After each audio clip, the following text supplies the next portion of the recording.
KBC में करोड़पति पति।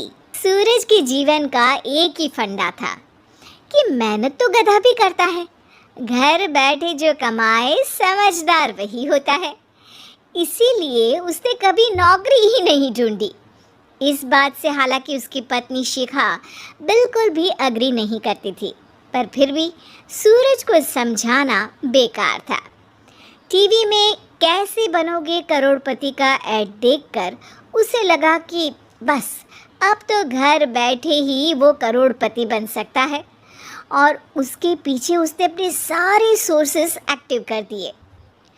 2 हफ्ते में उसके कलीग के साले के पड़ोसी के बेटे का सोर्स निकलता है जो कि उसे शो में पहुंचा सकता है, और सूरज उससे मिलने चला जाता है। अच्छा, तो हमें मुकेश जी बता रहे थे कि आप हमें शो में पहुंचा सकते हैं।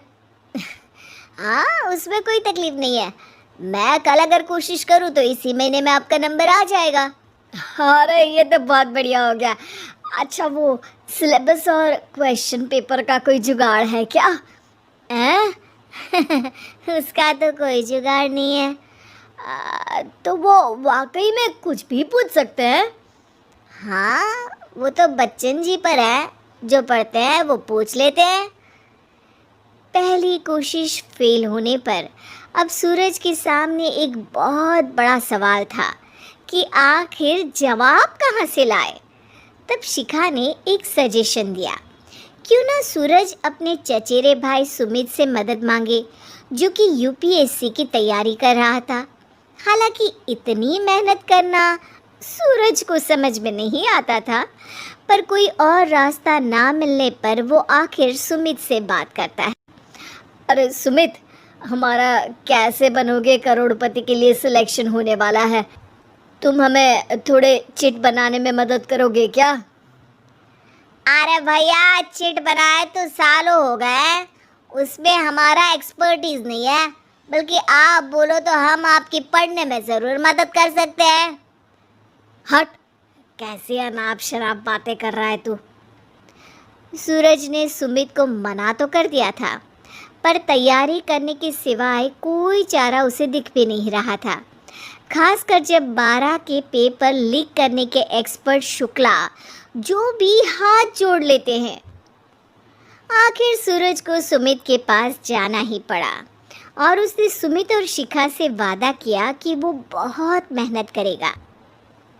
1 महीने की तैयारी के बाद फाइनल हुआ कि शो से 1 हफ्ते पहले एक ट्रायल खेला जाएगा, जहां पर सारे रिश्तेदार ऑडियंस की जगह पर होंगे और शिखा सवाल पूछेगी। दूर दराज से भी रिश्तेदार आकर हाजिर हो गए देखने कि आखिर कैसे बनेगा सुमित करोड़पति। सब कुछ सेट था, और इतने में सूरज आकर अपना स्पीच देता है। ये 1 महीना मेरे लिए आसान नहीं था, पर अपने भाई सुमित और अपनी पत्नी शिखा की मदद से मैं इतनी दूर पहुंच पाया हूँ। मेरे मम्मी पापा के आशीर्वाद ने भी बहुत साथ दिया है मेरा। मैं उम्मीद करता हूँ कि आज के शो में आप लोगों को बहुत मज़ा आएगा। साक्षी पहला सवाल पूछती है और पूरे कमरे में सन्नाटा छा जाता है। इंडिया में कितने स्टेट्स हैं? 3, सॉलिड, लिक्विड और गैस। अरे रुकिए, तो ऑप्शंस तो देने दीजिए। इतने में 5वीं कक्षा का चिंटू बोल उठता है।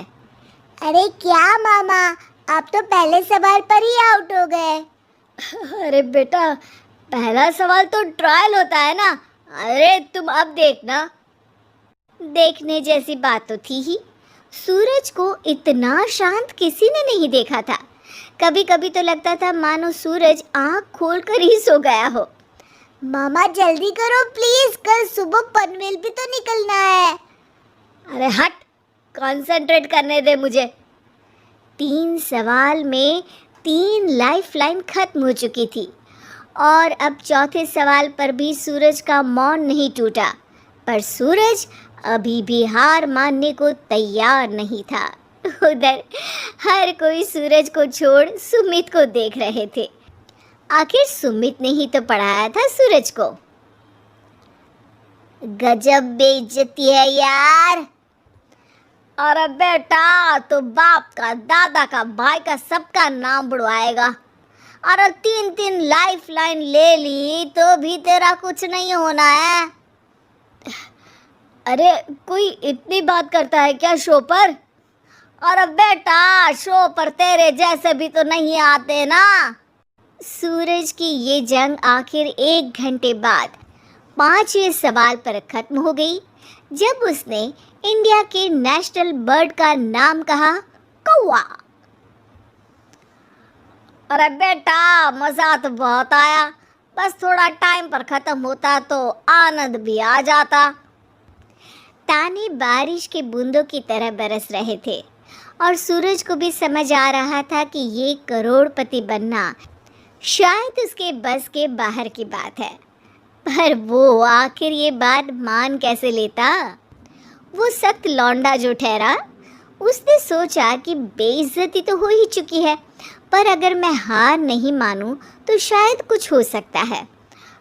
शिखा, तुम देखना, असली शो में आग लगा दूंगा, आग, करोड़पति बनूंगा मैं। हाँ, सब्जियां खत्म हो गई है घर पे, ले आओ। पहले पति बन जाओ, फिर करोड़पति बनना। अरे गजब बेइज्जती है यार। बेटा, अभी तो घर पर ही हुई है, 1 हफ्ते में तो तुम देश के सामने करवा कर आओगे।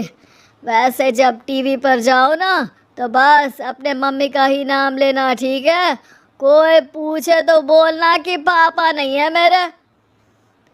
अरे पढ़ाई की, पेपर निकलवाए, इतने सारे लोगों को खाना खिलवाया, क्या फ़र्क पड़ा?